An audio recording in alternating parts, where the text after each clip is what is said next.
talking about spirituality in recovery. So thank you so much, Andy, and take it away.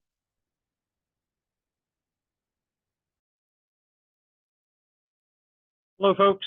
My name is Andy, and I am definitely codependent. I am grateful to be invited here today. I'm driven to help others on their recovery journey, which I'll admit is kind of dangerous territory for a codependent. It's going to be obvious that I'm referring to notes. My mind is a wonderful but a very cluttered place. So I try to just accept things as they come, but as I'm intending to lead this discussion, I want to make sure I kept everything I have planned. We all know what happens when you make plans, though, right? So anyway, so first of all, I must point out that I came into CoDA through another program. Not ashamed of that. I had an addiction problem that I struggled to overcome, and it wasn't until I went through the steps for, I think, the fourth time that I realized why I was constantly at odds with the, let's call them, behavioral characteristics of that program.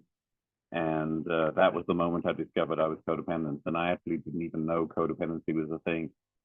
I'd had years of therapy and they weren't able to identify that. So I was actually thrilled to find out that I was codependent, because that allowed me to immediately apply the steps, the principles, and understand the language of CoDA to, figure out what it was I could do to change myself to help deal with my struggles. So that has allowed me to relate to people in multiple programs. Again, I'm not afraid of that, and that's kind of the point of this slide is, my mind is a jumbled mess, but so is all the different things that I deal with. But to me, it's a fun challenge, and I'm really enjoying it. And the thing that really strikes me is how many people have codependent behavioral characteristics, and they're not even aware of it, and neither was I. And that's kind of mind-blowing, because to me, this is a much more significant issue. When I describe it to other people, I say, this is sinister. It led me down a very dark path. And, I'm not proud of some of the choices I made, but I am proud of the determination I've had and put into my recovery. So, and I can apply that to helping others. So anyway, I seek the truth regardless of the teaching. So specifically what I mean by that is I get my inspiration from multiple programs, because in some ways they say the same thing, but in different ways. I mean, Melody Beattie became an alcoholic at age 12. So, when you read the codependency literature, it's obvious what was driving it. Of course, all the other recovery programs are based on the same kind of founders as well. But these messages go back a long way. They're not just limited to recovery. They go way, way past that, well into the past. I think it was really the brilliance of the founders of AA that enabled kind of a concise way of putting this in a form that was easily transferable forward, we say, to those who came behind. So with that said, again, I am very grateful for the opportunity to try and explain how the spiritual experience has influenced my personal growth. I personally have a deep thirst for learning and understanding, especially when it comes to the meaning behind the literature, behind spoken words or written words. And when I explore some of the literature or attend meetings or listen to recordings, I'm always looking for the hidden gems behind some of the seemingly simple statements. There's a lot of catchy phrases that we use, but once you get to know the steps and the power behind some of those things, they're basically cues that we can carry around with us to remind us of the significance. And a lot of it is spiritual based, right? Let go and let God, one day at a time, in God's time, things like that. I mean, these are all spiritual principles. I do not represent myself as a teacher. I don't consider myself to be an expert. I'm just here to share my experience, strength, and hope. I do personally have a lot of experience presenting. That was my career for many, many years. But I don't like to lecture. So the reason for this particular slide is I like to engage audiences. I want people to participate. I'm personally always a student. and I learn by hearing others. I said a little while ago, you know, attending meetings, listening to recordings, I'm always learning from other people. And so, you know, other people's participation in this discussion today, this isn't a presentation or a lecture, you know, is invaluable to me and hopefully helpful to everybody else as well. Experience is very personal, and everybody should be of their own understanding. I mean, it's right there in the literature. And for me, it also changes over time. I thought I was spiritual when I came into recovery at the beginning. I was an infant in terms of spirituality at that time, because now I realize the importance of applying it to my daily life. So I hope that we can all share our thoughts, and I want to plant a seed here. I'm going to go through a couple of slides, but then I'm going to ask you to consider what is in your spiritual toolbox or toolkit, whatever word you prefer there. What kind of things help you from a spiritual basis to stay on course in your recovery? So keep that in mind as I go through these next couple of slides, and then I'll come back to it because I want to make some notes for later discussion. So this was referenced in a previous meeting that I was on, and I do want to read it because it does bear repeating. CoDA is a spiritual, not a religious program. All of these programs are spiritual. CoDA does not affiliate with any organization, religious or otherwise. The choice of how one defines God is entirely up to the individual. All people are welcome as CoDA members, whether agnostic, atheist, or practicing religion. Inclusiveness is the goal. This includes respecting one another's religious identification or even non-identification. And that's stated right on the CoDA.org website. Now, this one is a little longer, but it comes from chapter 2 of the book, where it talks about the spiritual dilemma. And I mean, it states openly, many of us do participate in organized religion or learn various doctrines and concepts of God or a higher power. And I'll interject here. I mean, that was me. I didn't fit in because I've never been what you would call classically or traditionally religious, but I've always been deeply spiritual. So some of us are atheists or agnostic. I guess I could say I was kind of atheist. I mean, no, I'm sorry, agnostic. And I always get those confused because I don't like to label myself, to be honest, and I don't label other people either. I do believe in a higher power very strongly, and I always have. But some of us may be angry at our higher power or the negative experiences we have faced. Some of us believe we are undeserving of God's love and grace. We find we're left with no other recourse than to seek a safe power greater than ourselves. In recovery, we learn to build faith and hope and progressively surrender our lives to the care of a loving higher power. But here's the key message for me in this chapter. The miracles of recovery unfold. So again, that came from chapter 2. But in other programs, we say this all the time. Don't leave 5 minutes before the miracle happens. I've actually never heard that one in CoDA myself, but that is, I mean, the basic premise behind it. Stick around, do the work, and then the miracle will happen. You can recover from this. So now we'll go back to that question that I proposed a little while ago. What do you have in your toolbox? I have my own opinion on that, and I plan to share that after the break, but I'd like to know if anybody has given that any thoughts and would like to share on that at this time. And I came to believe as a magical phrase for many of us. It is indeed beautiful. What did we come to believe? Requoting, that a power greater than ourselves could restore us to sanity. And it's happened in so many lives that is a tenet for our program. So I'll pause there for a second. When I first came into recovery, I didn't know what the steps entailed. I didn't know that words could help me restore my sanity.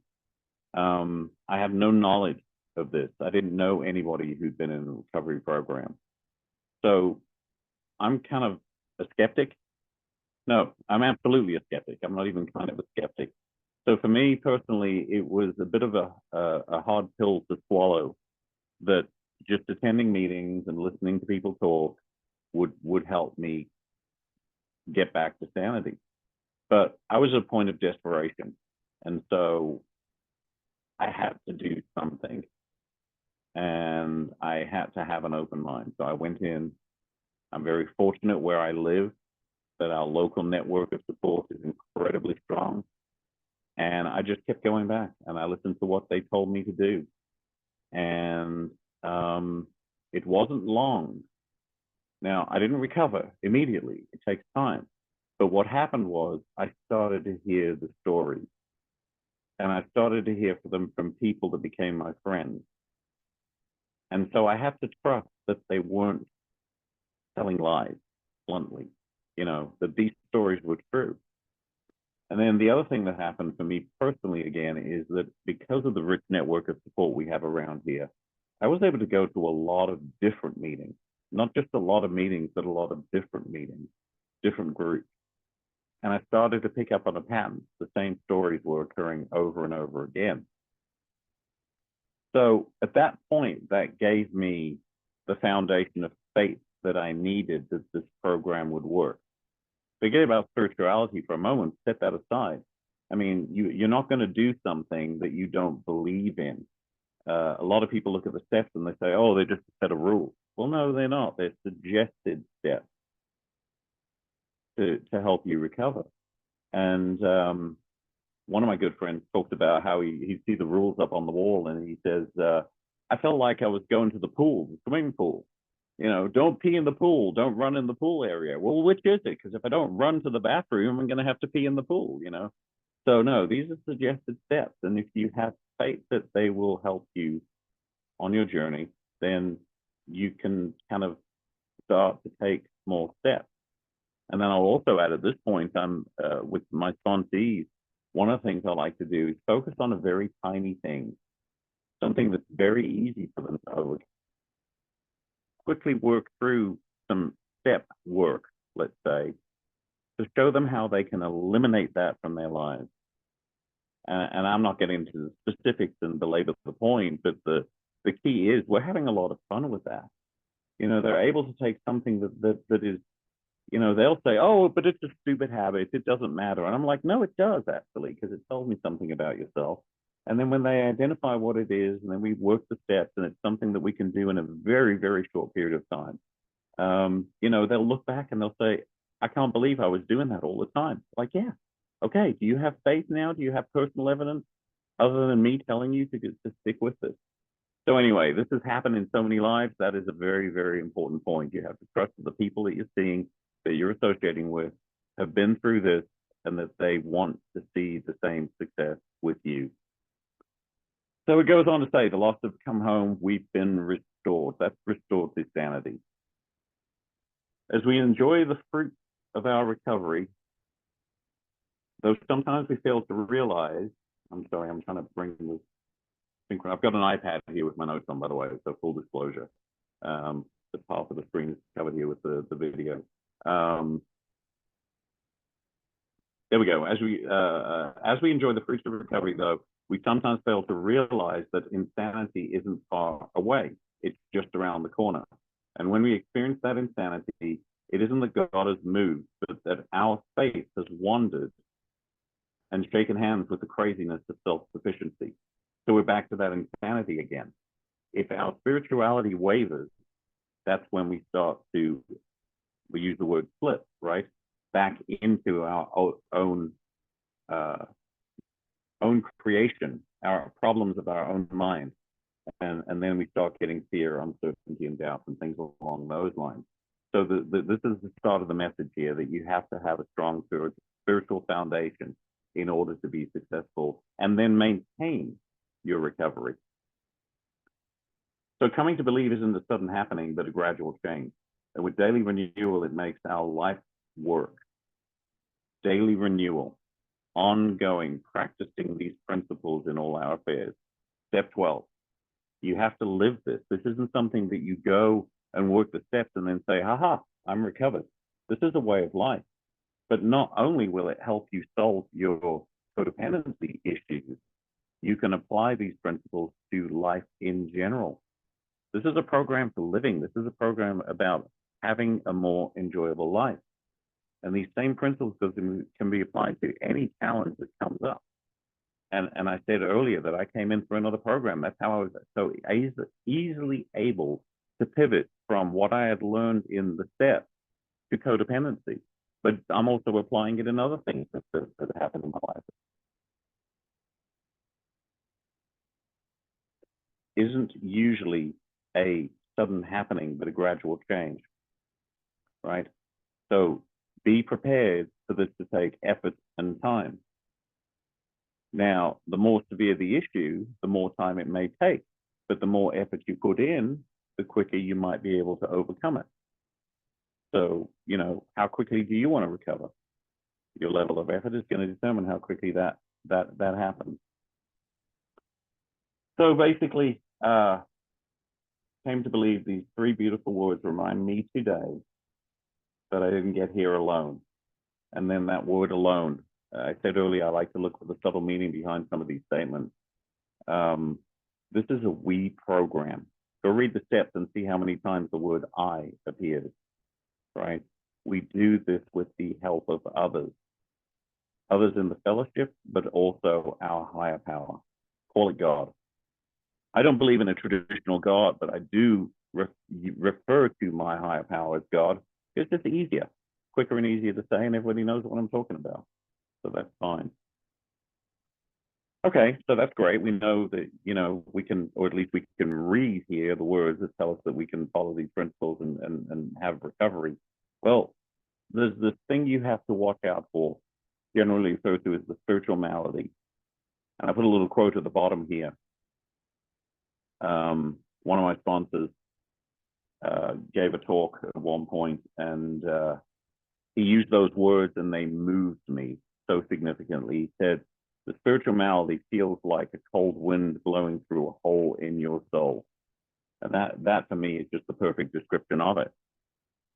Well, what is the spiritual malady? Well, I can tell you what it felt like for me. I mean, I was very unhappy. I'd lost virtually all of my personal relationships. I wasn't in control of my emotional state.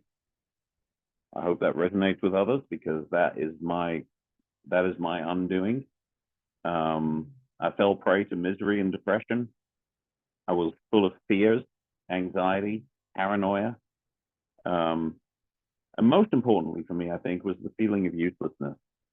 I'm a fixer. I'm a people pleaser. That's my core personality.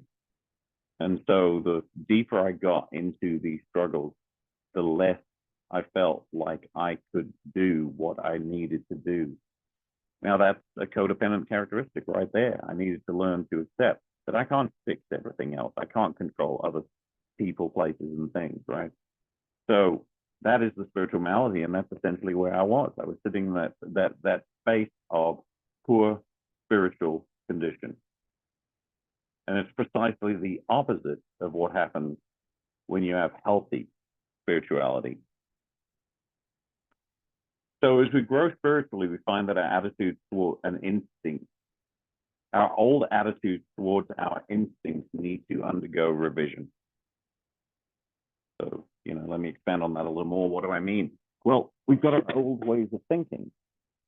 And only if we change our old ways of thinking, remember these problems of our own making, only if we change our instincts, if we control our behaviors, that is the one thing that we can control, right? We can't turn off our emotions, but we can certainly change the way we react to how we are feeling. So that is the change that we have to make. Step 11 gives us a starting point. It talks about healthy spirituality. We sought through prayer and meditation to improve our conscious contact with God as we understood him, praying only for knowledge of his will for us and the power to carry that out. Hopefully you can see the trajectory we're headed on here. Essentially, this is why spirituality is so important. If you don't have that conscious contact with God as you understand him, and if you don't allow him to express his will through you, then you'll be stuck in the cycle. Now, to recognize and admit my weaknesses, or sometimes it's called character defect. I don't like that term because it sounds very critical, but it is tossed around a lot. But by admitting our behavioral issues and be willing to actually make the changes, that's the beginning of this good spiritual health that we're talking about here. There's a quoted statement here. I forget where it came from. I didn't make a note on that, sorry. But it says, my spiritual health is excellent when I realize that the better I get, the more I discover how much help I need from others. That goes back to this being a we program. But it's not just we in the fellowship. Keep in mind, you need the support and guidance of a higher power in order to do that. So what does this all mean? Well, I know I should be in fit spiritual condition, but how can I apply that to my recovery? Well, I had another passage in mind when I first put these notes together. Ask him, ask God, ask him. And in reality, this is effectively a prayer. So if you like to verbalize your prayers, or if you like to read them, meditate on them, this whole thing is asking God to help you have healing thoughts. And that's kind of a fundamental principle of recovery. Think healing thoughts. When you feel anger or resentment, ask God to help you feel it. That's important. Don't suppress your feelings. Feel it. Ask God for help and support in those moments of despair, right? Of emotional distress. Learn from it. Release it. Ask him to bless those who you feel anger towards. Ask him to bless you too. When you feel fear, ask him to tame and reassure yourself that who you are is okay. You are good enough. There we go. That feeling of uselessness that I have referred to right there. When you doubt your timing or your present position in life, assure yourself that all is well. You're right where you're meant to be. In fact, even since I compiled these notes, I was at church earlier today, and we have this great artist, spiritual author, and presenter, and he said his definition for fear is we forget everything is all right. That's a good one. So whenever you face fears, well, oh yeah, you're forgetting everything's going to be all right. Reassure yourself that others are too. When you ponder the future, tell yourself that it will all be good. When you look back at the past, relinquish regret. Forget regret. Do not hold on to the things in the past. They're not going to help you going forward. Don't forget them, but don't regret them. Don't beat yourself up over them. Be gentle on yourself. When you notice problems, affirm there will be a timely solution and a gift from the problem. And that's my attitude towards all struggles. When something happens, I deal with it, and then I sit back and I consider what I can learn from what just happened. When you resist feelings or thoughts, practice acceptance. John, I think, was the one that brought that up. That is a key component of this. Acceptance for me is the opposite of denial. Whenever I face challenges myself and with my sponsees, it's always they are in denial. They were unwilling to accept something and move on. Let go and let God. When you feel discomfort, know it will pass. When you identify a want or a need, tell yourself it will be met. It may not be met today, it may not be met tomorrow, but again, in God's time. When you worry about those you love, ask God to protect and care for them. When you worry about yourself, ask him to do the same. When you think about others, think love. When you think about yourself, think love. I'll pause there again. If you project love and joy and hope and positivity, it does come back. Now, I'm just saying these words. If you haven't experienced it, then you're going to have to listen to others beyond just me that have, and trust that these things do happen. We talked about, this being a basic tenet of the program. This is one of them. If you focus on the problem, that will become your life. It'll consume you. If you focus on the solution, positivity, love, and hope, that will become your reality. What's your thoughts transform reality? There we go. I forgot that was the next line. So today I will think healing thoughts. And again, that came from Language of Letting Go just yesterday. So this is the last slide before we jump into a